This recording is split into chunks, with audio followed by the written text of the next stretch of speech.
Hi guys, welcome back to my channel. It's me Tembeka from Yizocom. Today's video is about the wife arrested over husband murder. Sibongile was arrested while preparing for the funeral of her husband, Constable Banelo Skhosana, EMPD officer, who was allegedly shot by two men while he was opening his tuck shop Guatemala last week. One suspect was arrested, the one who was hired by Skhosana's wife.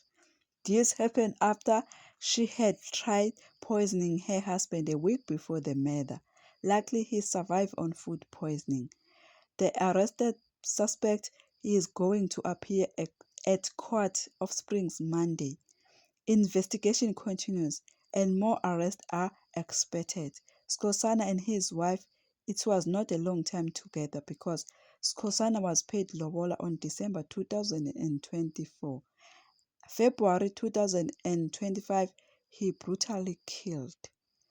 The part that left everybody angry and wishes that she must rot in jail is the act of crying that she made on the memorial service.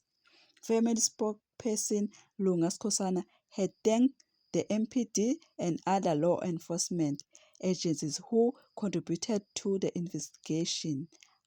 Rest in peace, Mr. Skhosana. I thank you. Please don't forget to subscribe, like, comment, and press notification button to be the first to see whenever I upload it.